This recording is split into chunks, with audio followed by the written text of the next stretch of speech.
Sungguh Engkau yang dimuliakan ya Tuhan. Sungguh kedaulatan-Mu hidup dalam setiap kehidupan kami. Sungguh hari ini Tuhan, bukan sekedar kami hanya rayakan saja kematian-Mu bagi kami, tapi kami mengerti hidup di dalam kasih karunia Tuhan itu memerdekakan hidup kami. Itu sebabnya Tuhan, karena ada hari ini, karena ada kebangkitan Kristus, kami memiliki pengharapan yang tidak akan pernah mengecewakan hidup kami.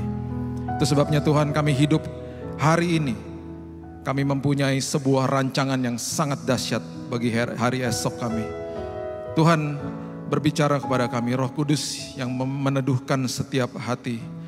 Beritahu kepada kami Tuhan, kepada setiap hati, apa yang terjadi di hari itu. Supaya kami mengerti, supaya kami menghidupinya, dan kami tidak sia-siakan hidup ini. Karena begitu besar karya Kristus di kayu salib. Kami sambut Tuhan, firman kebenaran, hanya di dalam satu nama yang sangat-sangat indah dalam hidup kami, yaitu nama Tuhan Yesus Kristus, Tuhan dan Juru Selamat kami dari hari ini sampai selama-lamanya. Kita mengucap syukur dan kita sama-sama katakan amin, amin, amin, haleluya. Silakan duduk. Shalom. Oke. Hari Jumat Agung untuk saya adalah hari yang berat bagi saya seorang manusia untuk bisa menceritakan apa yang terjadi di hari itu. Saya tidak ada di hari itu. Saya tidak seperti Yohanes berhadapan dengan Yesus di kayu salib. Dan dia bisa mengkisahkan apa yang terjadi di depan mata dia. Satu-satunya murid yang berdiri di depan kayu salib. Yang lain kabur, yang satu menyangkal, yang satu menjual Yesus. Satu-satunya murid yang memberanikan diri untuk ada di depan kayu salib. Itu sebabnya kitab Yohanes bukan kitab sinoptik. Sinoptik artinya mirip. Matius, Markus, Lukas adalah kitab-kitab yang sangat similar atau mirip. Yohanes mempunyai sisi yang berbeda. Dia menulis dari sebuah pengalaman pribadi ketika dia berhadapan dengan kayu salib. Billy Lantang tidak ada di sana. Saya membaca, saya minta tuntunan Roh Kudus untuk bisa mengkisahkan ini kepada kita, dan saya minta Roh Kudus untuk menjelaskan lebih dalam lagi kepada saudara pada hari ini. Hari yang penuh dengan pastinya air mata ketika memikirkan apa yang terjadi di hari itu, plus juga sangat bahagia karena ada hari itu kehidupan kita memiliki pengharapan. Semua yang kita rayakan di hari itu, semua itu dimulai dari Kejadian pasal yang kedua, dimulai dari ayat yang ke-7. Semua yang kita rayakan di hari ini dimulai dari sebuah kalimat yang Tuhan utarakan kepada manusia, khususnya kepada pria saat itu. Kejadian pasal yang kedua ayat 17 mengatakan, tetapi pohon pengetahuan tentang yang baik dan yang jahat itu, janganlah kau makan buahnya, sebab pada hari engkau memakannya, pastilah engkau mati. Pastilah engkau mati. You will surely die kalau kamu makan itu. Semua yang kita rayakan hari ini dimulai dari sebuah perintah ini yang diberikan kepada manusia. Pemberian Tuhan yang paling beresiko yang dia berikan kepada manusia adalah kebebasan untuk memilih. Tuhan tidak pernah menciptakan robot yang diciptakan mengasihi dia dan tidak diperhadapkan sama pilihan. Ketika tidak ada pilihan, manusia jadi robot, dan ketika manusia dipaksa untuk mengasihi Tuhan, itu bukan kasih yang sebenarnya. Itu sebabnya pohon ini, Alkitab mengatakan ada di tengah-tengah taman. Kejadian pasal yang ketiga dengan sangat jelas mengatakan pohon ini ada di tengah-tengah taman. Semua yang lain kau boleh makan, jangan yang ini. Manusia sejak awal diberikan sebuah pemberian oleh Tuhan yang sangat berisiko, yaitu pemberian kebebasan untuk memilih. Dan Tuhan katakan, kalau kamu memilih mengasihi aku, hidup taat kepada aku, itulah kasih yang sebenarnya, karena kasih adalah keputusan bukan perasaan. Dan kata pastilah engkau mati atau surely you will die itu sangat-sangat dalam. Pada awalnya kematian sudah ada. Pada awalnya kematian sudah ada. Tetapi kematian tidak punya kuasa untuk membunuh manusia.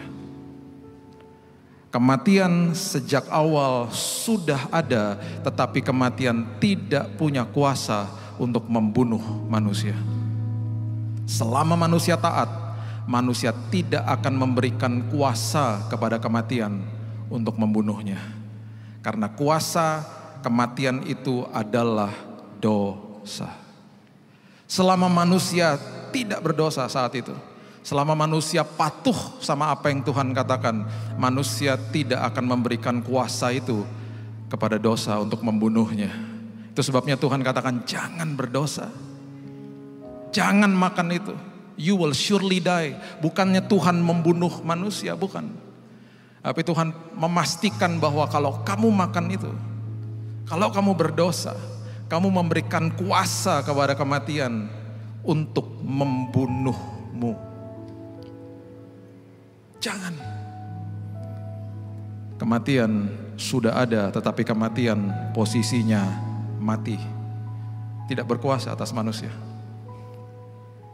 Kita sudah tahu kisah ini, akhirnya manusia dibohongi dan manusia percaya sama kebohongan iblis dan manusia makan dari buah itu.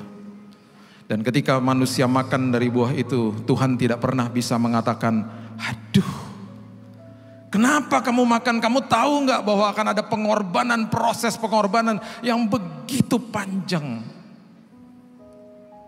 Aku harus memberikan anakku yang tunggal untuk menyelamatkanmu dan seterusnya dan seterusnya. Tuhan tidak bisa riset.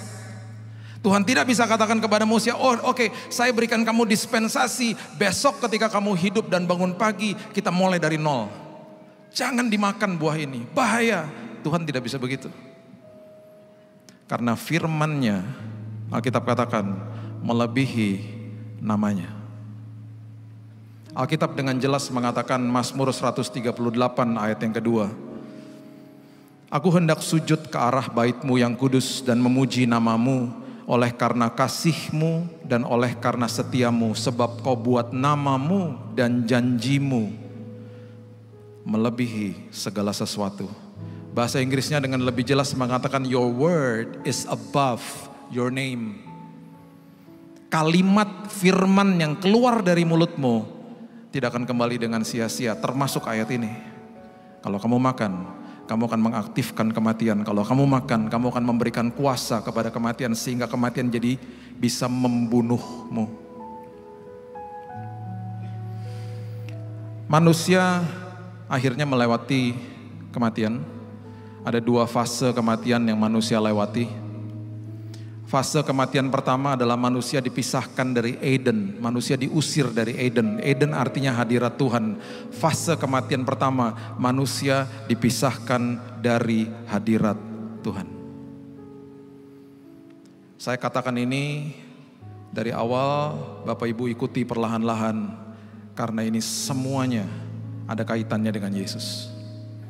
Setelah itu, setelah manusia diusir, dipisahkan dari hadirat Tuhan, manusia masih hidup ratusan tahun, manusia akhirnya menghadapi fase kematian yang kedua, yaitu mati secara fisik, roh dipisahkan dari tubuh. Dua fase kematian. Kita put it on hold, kita taruh dulu ya, nanti kita lanjutkan. Ribuan tahun setelah itu, kerajaan sorga mengirimkan anaknya yang tunggal. Satu-satunya pribadi yang pernah lahir di dalam dunia ini, yang kandungannya diberikan oleh Roh Kudus. Satu-satunya bayi yang lahir pada saat itu, Tuhan menjelma menjadi manusia yang lahir tanpa dosa. Dia datang. Dia menghidupi hidupnya, dia mempersiapkan dirinya 30 tahun. Kemudian dia mulai mengajar firman kebenaran, dia mulai mengajar prinsip-prinsip kerajaan sorga. Dan waktu dia mulai mengajar prinsip kerajaan sorga, tiba saatnya dia harus naik ke kayu salib. Beberapa hari sebelum itu, dia masuk ke kota Yerusalem. Kota yang artinya kota damai. Kota yang dijadikan ibu kota oleh Raja Daud yang keturunan daripada suku Yehuda. Dan waktu itu dia memilih untuk Yerusalem menjadi ibu kota karena dianggap sebagai kota yang netral. Karena sebelum dia yang memimpin adalah Raja Saul yang berasal dari suku Benyamin. Dan kota ini ada di perbatasan antara wilayah Benyamin dan wilayah Yehuda. Itu sebabnya Yerusalem itu sudah digadang-gadang dari dulu, itulah kota damai. Beberapa hari sebelum Yesus naik ke kayu salib, dia masuk ke kota Yerusalem di atas keledai. Dan ketika dia masuk ke kota Yerusalem, Alkitab mencatat dengan sangat jelas, Yohanes pasal yang ke-12 ayat yang ke-13, manusia rakyat Yerusalem mengatakan mereka mengambil daun-daun palem dan pergi menyongsong dia sambil berseru-seru. Perhatikan ini. Sambil berseru-seru, Hosana, diberkatilah dia yang datang dalam nama Tuhan, Raja Israel. Tahukah Bapak Ibu bahwa warga Yerusalem berteriak Hosana yang artinya save us, selamatkan kami dari opresi atau penjajahan Romawi. Itu sebabnya dia katakan Raja Israel, Hosana, save us, selamatkan kami dari opresi penjajahan Romawi. Yang mereka teriakan adalah keinginan mereka. Dan ini yang perlu kita sikapi pada hari ini. Yesus datang bukan untuk semata-mata menjawab keinginan manusia. Dia datang untuk menjawab kebutuhan manusia.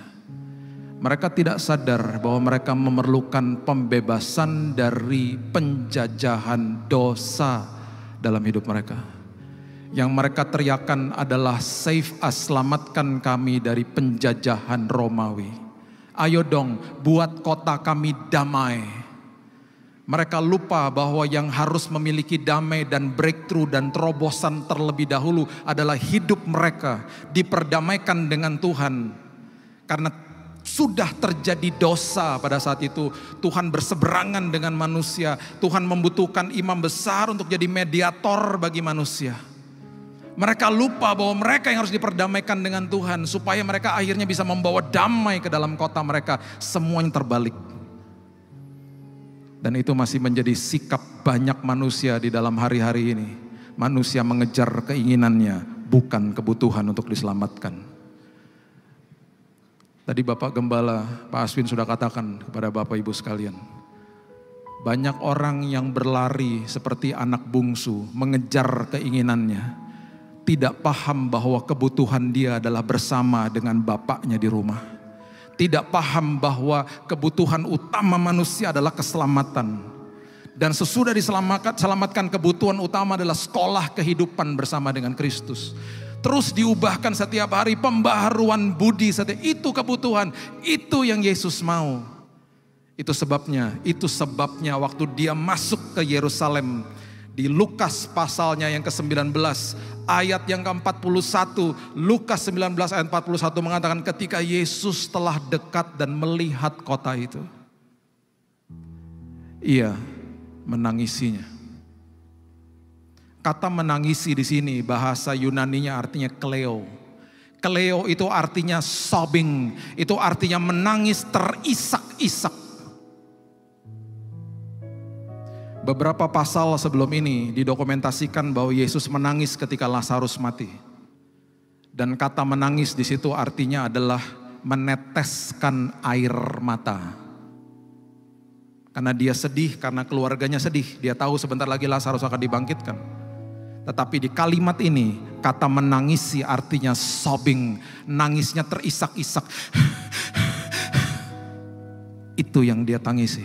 Kenapa? Karena manusia mengejar keinginan, bukan kebutuhan. Karena manusia mengejar hosana, selamatkan kami, lepaskan kami dari penjajahan Romawi.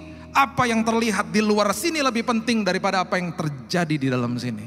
Itu sebabnya dia menangis. Mereka tidak paham. Dan ini terus dilakukan sama dia. Dan akhirnya waktu dia naik ke kayu salib, perhatikan Lukas pasal yang ke-39, Lukas pasal yang ke-23 ayat yang ke-39.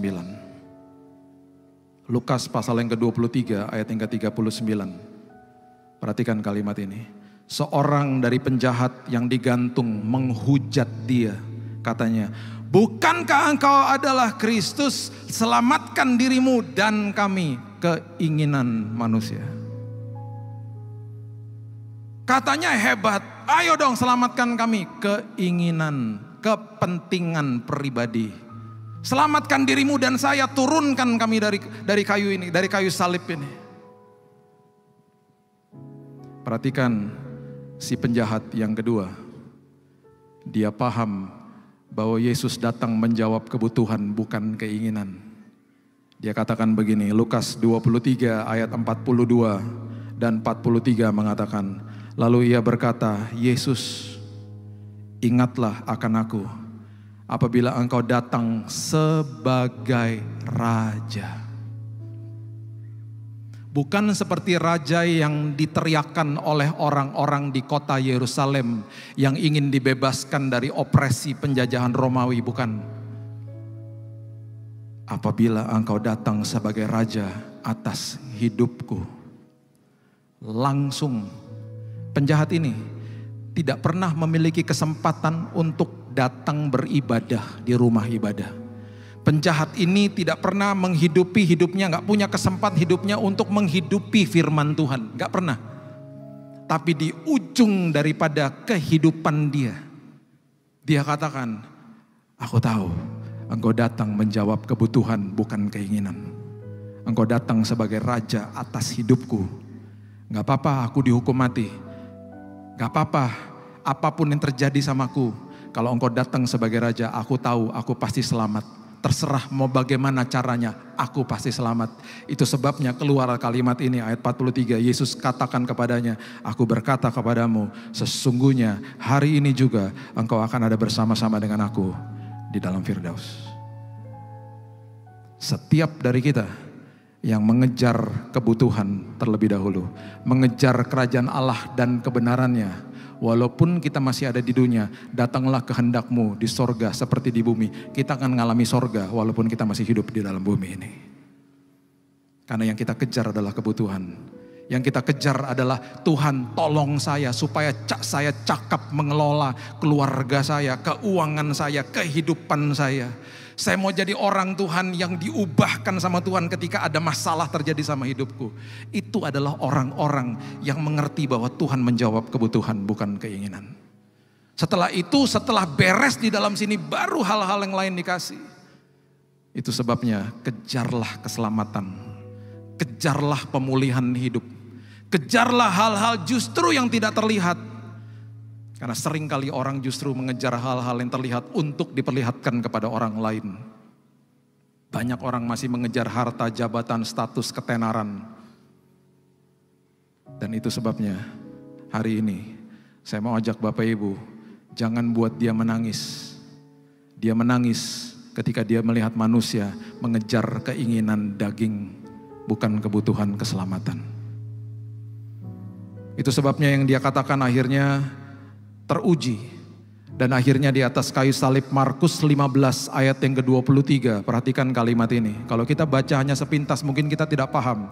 Markus 15 ayat 23 adalah sebuah gambaran bagaimana dia memberitahu kepada kita, aku adalah Tuhan yang menjawab kebutuhan bukan keinginan.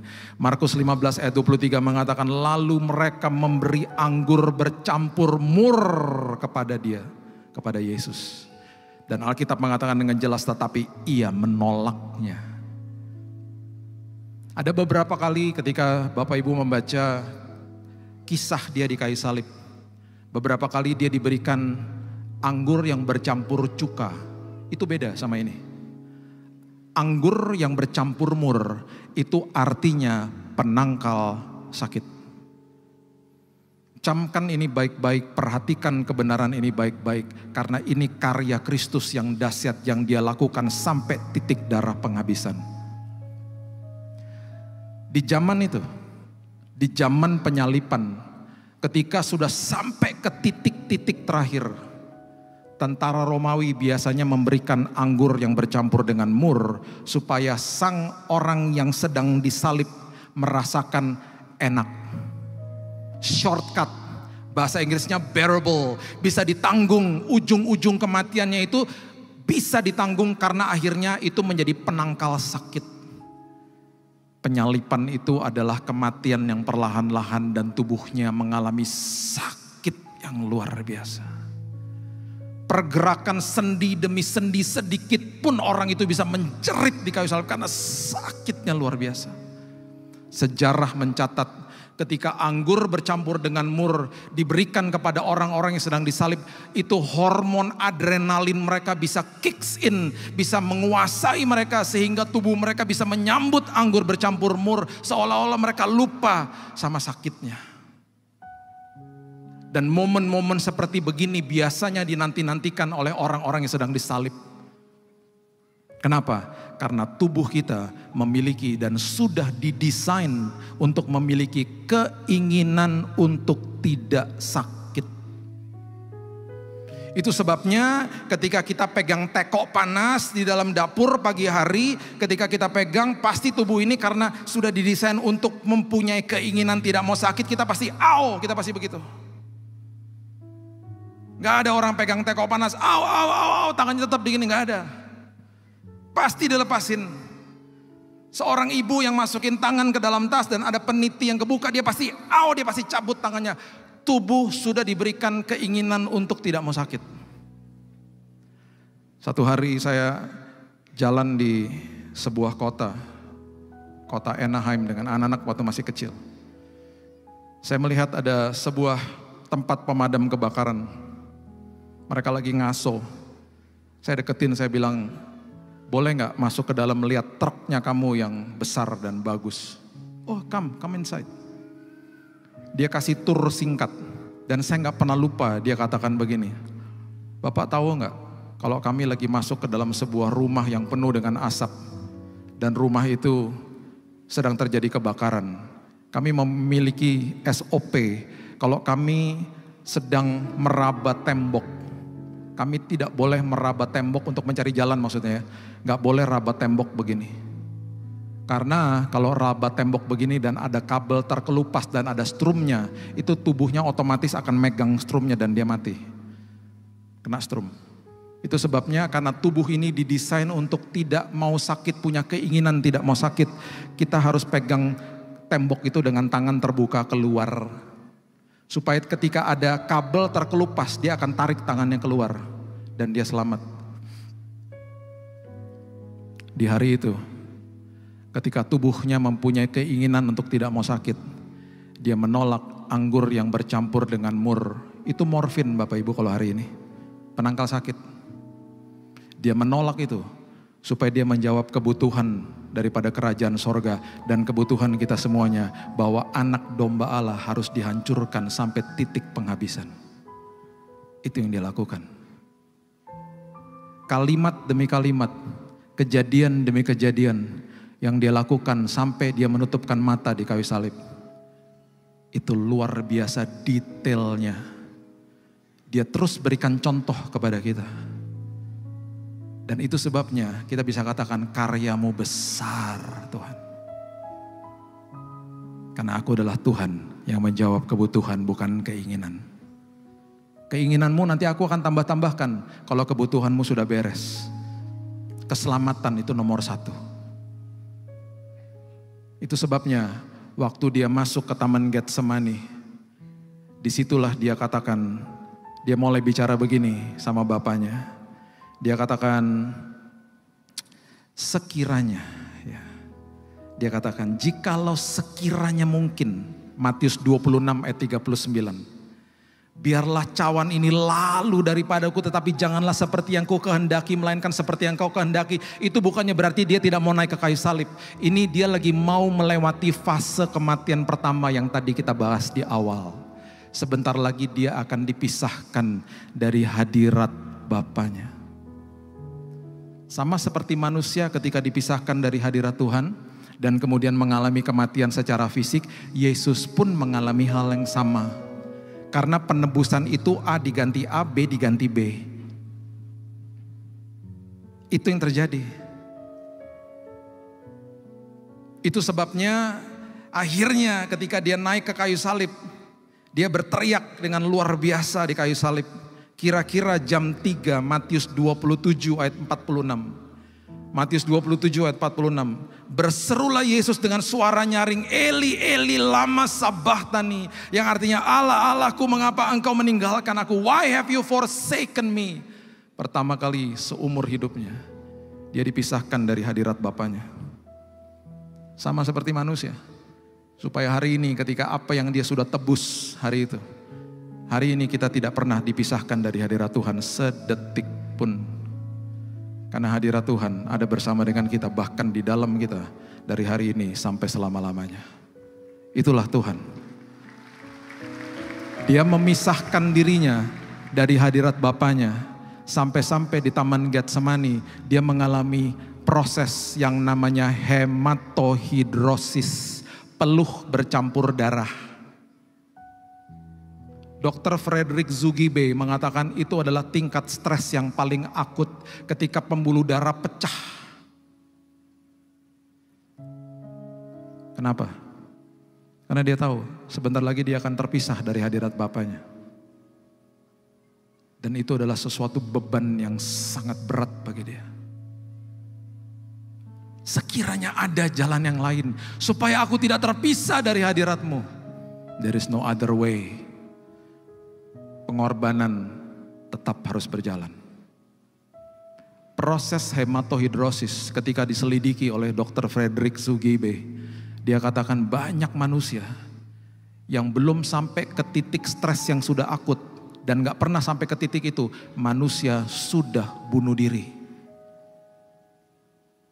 Yesus melewati titik stres yang paling akut supaya hari ini kita hidup di dalam kemenangan. Tidak di dalam depresi, tidak di dalam stres, karena ada damai sejahtera dan sukacita yang Dia sudah siapkan bagi kita. Itulah Yesus.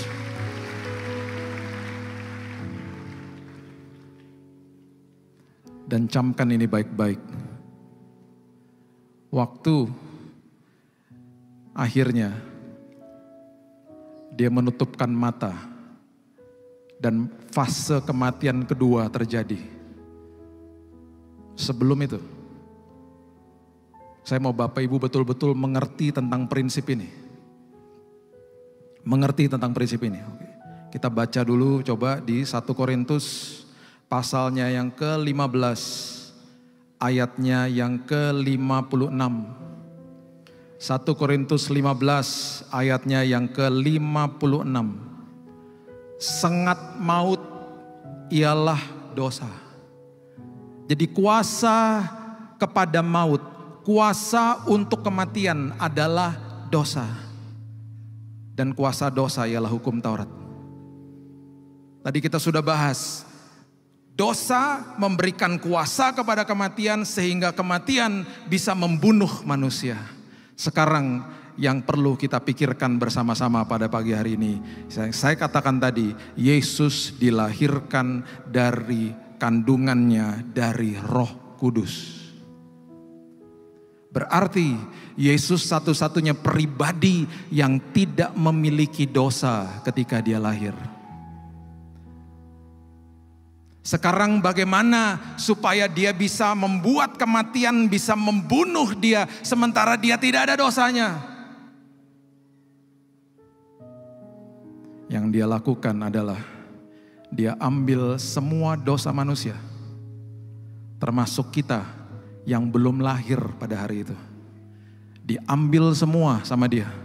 ditimpakan ke atas dirinya. Sehingga saat itu dia semua dosa manusia ada bersama dengan dia. Dan kemudian dia beritahu kepada kematian, hei kematian, sekarang aku berikan kamu kuasa karena ada dosa sekarang yang sudah aku timpakan di atas diriku. Sekarang aku berikan kamu kuasa untuk membunuhku. Itu sebabnya Yesus tidak dibunuh sama bangsa Romawi. Yesus nggak dibunuh sama bangsa Yahudi. Coba baca Yohanes 10 ayat 17 dan 18. Perhatikan kalimat-kalimat ini. Yohanes 10 ayat 17 dan 18. Bapa mengasihi aku, oleh karena aku memberikan nyawaku untuk menerimanya kembali. Bapa mengasihi aku karena aku memberikan nyawaku untuk menerimanya kembali. Aku memberikan nyawaku, aku mengatakan kepada kematian, aku memvalidasi kematian, aku mengizinkan kematian untuk membunuhku karena sekarang aku sudah ada dosa manusia atas diriku. Seolah-olah dia berhadapan sama kematian, dia katakan sekarang kamu valid, kamu punya kuasa sekarang bunuh aku. Semua kematian dia itu karena keputusan dia. Bukan karena manusia bunuh dia, bukan. Dia membiarkan manusia lakukan eksekusinya. Dia yang timpakan dosa atas dia. Dan dia yang memberikan kuasa kepada kematian supaya kematian bunuh dia. Ayat 18, tidak seorang pun mengambilnya daripadaku. Melainkan aku memberikannya menurut, perhatikan kalimat ini, kehendakku sendiri. Aku berkuasa memberikan dan berkuasa mengambil kembali. Inilah tugas yang kuterima dari Bapakku. Amazing. So amazing. Dan iblis tidak tahu bahwa yang mati hari itu di kayu salib, dia adalah Tuhan yang mengatakan akulah kebangkitan dan hidup. Dan hari yang ketiga, ketika dia bangkit, dia mengalahkan kematian. Bapak Ibu tahu apa yang terjadi? Hari ini kematian tidak berkuasa atas setiap kita. Tidak ada kuasanya atas setiap kita. Karena sudah diambil, sudah ditimpakan ke atas dirinya. Sehingga nanti kalau kita menutupkan mata di dunia ini, di detik yang sama kita bangkit di pangkuan Bapa di sorga. Karena kematian tidak ada kuasanya. Tidak ada sengatnya. Itu sebabnya 1 Korintus 15 ayat yang ke-55. Tadi kita baca ayat 56, coba lihat ayat 55. Ini yang Paulus katakan, 1 Korintus 15 ayat 55. Hai maut, di manakah kemenanganmu? Hai maut, di manakah sengatmu? Where is thou sting, O death? Hari ini, dengan kuasa kebangkitan, kematian dibuat dalam posisi mati. Seperti di awal, death was created dead. Di reset sama Tuhan. Bukan menyuruh manusia untuk mengulang perbuatannya seperti di awal. Bukan, karena firman-Nya melebihi namanya. Dia melakukan proses reset dengan mengorbankan anaknya yang tunggal. Dia timpakan dosa di atas dirinya. Dia memvalidasi kematian. Dia memberikan kuasa kepada kematian untuk membunuhnya. Dan ketika dia bangkit, duduk di sebelah kanan Bapa di sorga, kematian sekarang ada di bawah telapak kakinya. Dan setiap kita yang percaya kepada dia, yang ada adalah kehidupan kekal menanti kita selama-lamanya. Itu sebabnya di Tesalonika dikatakan janganlah berduka seperti orang-orang yang tidak memiliki pengharapan. Siapapun di antara keluarga teman yang kita kasih yang sudah dipanggil pulang oleh Tuhan, mereka tidak pernah mati. Mereka sudah pindah tempat, dipanggil kembali ke markas besar. Satu hari nanti kita akan berjumpa dengan mereka karena kematian tidak berkuasa atas mereka. Kematian tidak ada kuasanya atas saudara dan saya. Itu sebabnya ketika murid-muridnya yang tadinya tidak memiliki kuasa kebangkitan, ketika mereka mengerti tentang hal ini, mereka menantang kematian. Bahkan Petrus ketika ditangkap sama Nero, dia katakan salibkan aku terbalik. Petrus yang tadinya pengecut, dia bilang salibkan aku terbalik. Aku tidak pantas disalibkan seperti guruku, seperti my master. Pembuluh darahnya pecah. Dan waktu dia disalibkan terbalik, dia masih berteriak, terimalah Yesus sebagai juru selamat. Bartolomeus dikuliti dan disiram air garam. Thomas pergi ke India. Mama saya orang India. Opa oma saya adalah orang Kristen yang percaya sama Yesus. Saya percaya itu semuanya akibat Thomas pergi ke India, ditusuk perutnya. Kuburnya masih ada di sana. Murid-muridnya menjungkir balikan dunia dengan Injil. Yang tadinya kabur semuanya. Mereka melihat kematian di depan mereka, tidak ada sengatnya. Mereka menantang kematian bahkan. Karena mereka tahu, aku menutupkan mata di dunia ini. Di detik yang sama aku bangkit di pangkuan Bapa di sorga. Itulah Tuhan. Itulah karya Jumat Agung ini. Itu sebabnya jangan buat dia menangis hari ini. Kejar keselamatan. Siapapun kita yang mungkin hadir hari ini, belum percaya kepada Yesus. Sebentar kita berdoa. Terimalah dia dalam hidupmu. Yang datang ke bumi ini. Dan bisa memberikan kepastian kepada kita. Kalau kita menutupkan mata, kita ada bersama-sama dia, dengan dia di dalam kekekalan. Itu hanya Yesus. Itu hanya Yesus. Jangan kejar keinginan. Jangan kejar-kejar keinginan yang bisa dilihat. Kejar kebutuhan yang paling utama, keselamatan di dalam Tuhan. Tadi sudah dikatakan, kalau yang sudah pergi jauh, pulanglah hari ini. Jangan sia-siakan karya Kristus yang besar. Mari kita tundukkan kepala. Selagi kita menundukkan kepala, saya akan bacakan tulisan-tulisan ini. Sedikit yang terjadi di kayu salib dan prosesnya. Selagi saya bacakan, Bapak Ibu berdoa. Minta jamahan Tuhan. Ingat waktu dia mengadakan perjamuan. Perjamuan itu dirayakan untuk Passover ketika bangsa Israel dikeluarkan dari Mesir. Dan ketika dia katakan kepada murid-muridnya, dia katakan apa? Dia katakan apa? Inilah adalah tubuhku. Pasti mereka bingung. Sudah hampir 1400 tahun mereka merayakan Paskah. Itu adalah roti yang tidak beragi. Yang dibawa keluar dari Mesir. Itu perayaan itu, the unleavened bread. Tiba-tiba pada malam itu dia katakan, inilah tubuhku. Sebentar kita akan ambil perjamuan. Tubuhnya sudah dicabik-cabik di kayu salib. Untuk apa? Siapapun yang sakit hari ini. Bukan kita mengkultuskan unsur perjamuan, bukan. Ketika kita makan, kita ingat tubuh Kristus yang dihancurkan untuk memberikan kesembuhan bagi kita. Darah Yesus yang dia katakan, ini bukan darah anak domba yang dibubuhi di pintu-pintu rumah bangsa Israel, bukan. Ini darahku. Murid-muridnya juga pasti bingung. Dan dia katakan apa? Inilah lambang daripada perjanjian baru. Perjanjian lama itu ada kondisi. Kalau kamu taat, aku berkati. Kalau kamu tidak taat, akan ada kutuk. Sekarang udah gak ada kutuk. Perjanjian baru adalah lambang. Sampai se-ekstrim ini Bapak Ibu. Manusia menolak Yesus pun tetap dia akan kasih tahu kepada dia. I love you. Aku mengasihimu. Gak ada kondisinya. Manusia mau buat apapun, dia gak pernah mau berseberangan sama manusia. Dia kejar manusia itu. Itu sebabnya ketika Bapak itu menyambut anak yang terhilang, disambut dengan berlari. Itu lambang dari perjanjian baru yang dimeteraikan oleh darah Yesus. Ketika kita nanti ambil perjamuan, katakan Tuhan, aku bubuhi darahmu yang dibubuhi di pintu-pintu bangsa Israel sehingga malaikat maut lewat. Aku bubuhi atas keluargaku, aku bubuhi atas masa depanku. Apa yang terjadi? Proteksi, provisi daripada Tuhan terjadi atas keluargaku.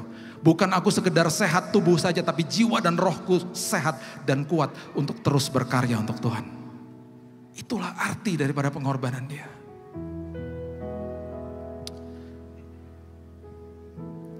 Sebagaimana dicatat dalam Matius dan Markus, sebelum disalibkan, Tuhan Yesus disesah terlebih dahulu. Pada umumnya penyesahan dilakukan dengan flagellum, yaitu cambuk yang terbuat dari kulit. Dan rupanya penyiksaan yang diterima Yesus sangat melemahkan tubuhnya. Sebab bukan saja ia menerima cambukan, tetapi juga pemukulan dengan sebuah tongkat atau buluh. Kitab Markus menggambarkan bagaimana grafik tentang pemukulan tersebut yang terungkap dengan jelas dalam Alkitab berbahasa Inggris, terjemahan NIV. Yakni mereka memukul kepalanya dengan sebuah buluh. Dan di dalam Alkitab bahasa Inggris dikatakan again and again, berulang kali. Dan selain itu para serdadu juga membuatkan mahkota duri yang kemudian ditaruh di atas kepala Tuhan Yesus. Mahkota tersebut dianyam dari sejenis akar berduri yang ditumbuh di tanah Palestina. Sudah tentu duri yang menancap di kepala Tuhan Yesus akan menyebabkan pendarahan. Dan ketika dia mengalami pendarahan pula akibat dari penjambukan. Ia pun mulai kehilangan darah sebelum ia disalibkan. Ditambah dengan persidangan yang maraton di malam sebelumnya yang membuatnya tidak tidur. Sehingga tubuh Yesus menjadi sangat-sangat lemah. Itulah sebabnya ia tidak kuat lagi menyandang kayu salib yang akan digunakannya untuk menyalibnya. Sehingga para serdadu memaksa Simon orang Kirene untuk ganti memikul salib itu. Berbeda dengan gambar yang sudah lama beredar, ternyata Tuhan tidak membawa salib yang utuh, tapi batang salib yang vertikal sudah tertanam secara permanen di bukit penyalipan Golgota. Dan yang dipikul oleh Tuhan adalah batang kayu horizontal atau yang dikatakan patibulum. Berat batang kayu ini bisa sekitar 20 kilo. Sebelum disalib, terhukum akan ditelanjangi terlebih dahulu. Dan itulah yang terjadi pada Tuhan Yesus. Keempat penulis Injil mencatat bahwa serdadu mengambil pakaiannya, membuang undi, membagi-bagikan pakaiannya. Dan setelah itu kedua tangan Tuhan direntangkan, disalibkan pada pergelangan tangan, bukan telapak tangan. Agar lebih kuat menyangga berat tubuhnya. Penyalipan kedua tangan ini dilakukan dengan cara merebahkan tubuh Tuhan di tanah. Dan sesudah itu barulah tubuh Tuhan diangkat dan disatukan dengan batang salib yang vertikal itu. Untuk menahan berat tubuh, biasanya disediakan kayu penyanggah yang bernama sedekula pada bagian tengah salib, agar ia dapat setengah duduk pada kayu salib.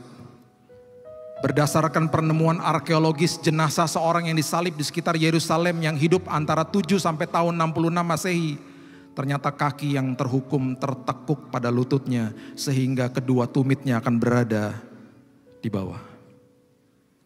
Kedua tumit kaki disejajarkan lalu dipaku dengan sebilah paku besi pada batang salib. Tampaknya itulah yang terjadi pada Tuhan tatkala ia disalib. Sudah tentu keadaan kaki yang tidak terentang lurus dan harus bengkok itu akan membuat kakinya kejang-kejang dan kram. Wayne Grudem menulis dalam majalah Decision bahwa kematian di kayu salib merupakan kematian secara perlahan-lahan akibat kehabisan oksigen. Lengan yang direntangkan ke atas membuat terhukum sulit mengambil nafas. Setiap kali ia ingin bernafas, ia pun terpaksa mengangkat tubuhnya sedikit dengan menggunakan kakinya. Pada saat tubuhnya sudah terangkat, otot-otot di lengannya akan menjadi sangat lemas. Dan keadaan ini akan memudahkannya untuk menarik napas. Namun gerakan ini akan menimbulkan rasa sakit di kakinya. Karena dengan gerakan ini berarti ia harus menumpukan berat tubuhnya pada kedua tumitnya yang terpaku di salib. Penyalipan menimbulkan rasa sakit yang tak terbayangkan, mulai dari proses pemakuan kaki sampai kepada menggantungkan tubuh pada kaki dengan tangan yang dipaku. Setiap tarikan nafas akan membuat terhukum merasa sakit yang luar biasa di urat syaraf, tangan dan kakinya.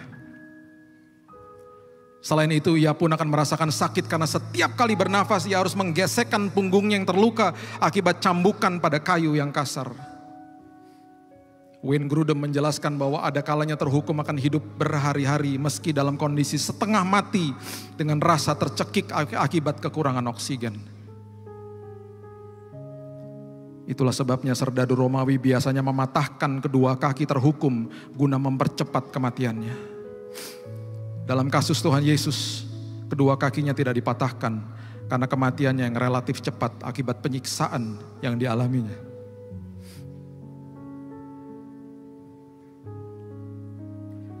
Penderitaan Kristus di kayu salib berlangsung selama kurang lebih 6 jam. Namun setiap menit dan setiap detik tubuhnya menderita sakit yang amat sangat. Kematian di kayu salib merupakan hukuman mati kekaisaran Romawi yang diperuntukkan bagi para budak dan kriminal kelas berat dan bukan warga Romawi. Dengan kata lain, penyaliban merupakan hukuman mati yang terhina. Sebab hanya diterapkan bagi mereka yang dianggap paling hina. Tuhan pencipta alam semesta yang rela turun dari tahtanya dan kemuliaannya di sorga, lahir di bumi secara terhina, di kandang domba dan mati secara terhina pula. Semua ini dilakukan oleh karena satu alasan saja, untuk saudara dan untuk saya. 33 tahun ia mempersiapkan diri, 3,5 tahun ia menyampaikan kabar sukacita, 30 keping perak ia dihianati, 3 kilometer dia pikul salib, 3 paku ditancapkan di tubuhnya, 3 liter darah dicurahkan. 3 hari ia ada dalam kematian. Dan pada hari ini ada 3 kata yang ia mau sampaikan kepada kita. Aku mengasihi kamu. Berikan tepuk tangan kita untuk Tuhan.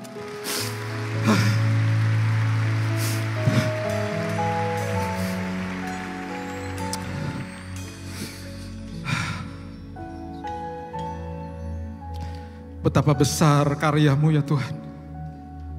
Tidak ada kata-kata yang sanggup kami ucapkan. Hanya terima kasih Tuhan. Thank you Lord. Terima kasih Tuhan. Saudara, jangan sia-siakan kesempatan ini. Semua mata tertunduk kalau ada di tempat ini yang mau menyerahkan hidupnya bagi Tuhan. Mau percaya kepada Yesus, silahkan angkat tanganmu. Haleluya. Katakan doa ini bersama-sama saya. Tuhan Yesus, aku menerima Engkau sebagai juru selamat atas hidupku. Aku mengaku Engkau sebagai Tuhan atas hidupku. Aku tinggalkan hidupku yang lama. Dan ketika aku percaya di hari ini kepada Engkau ya Tuhan, aku lahir baru. Hidupku lahir baru. Aku tidak akan mengejar keinginan daging, tapi kebutuhan yang utama, yaitu keselamatan. Aku terima Engkau sebagai juru selamatku dari hari ini sampai Maranatha. Haleluya. Berikan tepuk tangan untuk orang-orang yang baru terima Yesus. Haleluya. Haleluya. Welcome to the kingdom of God. Terima kasih Tuhan, terima kasih Yesus. Terima kasih buat hari yang luar biasa. Terima kasih buat keselamatan. Terima kasih bahwa hari ini tidak pernah sedetik pun Kau tinggalkan kami. Dan terima kasih Tuhan, ketika nanti pada akhirnya kami menutupkan mata Tuhan, di detik yang sama kami bangkit di pangkuan Bapa di sorga. Karena kematian tidak ada kuasa atas kehidupan kami. Terima kasih buat dosa-dosa kami yang sudah ditimpakan atas tubuh-Mu ya Tuhan. Terima kasih buat pengampunan, terima kasih buat pengorbanan. Engkau dahsyat, Engkau luar biasa. Dan inilah hidup kami. Kami gak mau buat Tuhan menangis. Karena mulai dari hari ini sampai selama-lamanya, kebutuhan keselamatan itu yang paling utama atas hidup kami. Sekolah kehidupan itu yang paling utama Tuhan. Perubahan karakter itu yang paling utama Tuhan. Kami tidak akan lagi ngejar-ngejar hal-hal yang terlihat. Tapi justru kehadiran Tuhan yang ada di dalam kehidupan kami menjadi kebutuhan yang paling utama. Terima kasih Bapa. Terima kasih Yesus. Hanya di dalam nama Tuhan Yesus, nama yang sangat indah, nama yang membebaskan, nama yang menyelamatkan kehidupan kami dari hari ini sampai Maranatha. Kita sudah berdoa dan mengucap syukur, kita sama-sama katakan amin. Haleluya.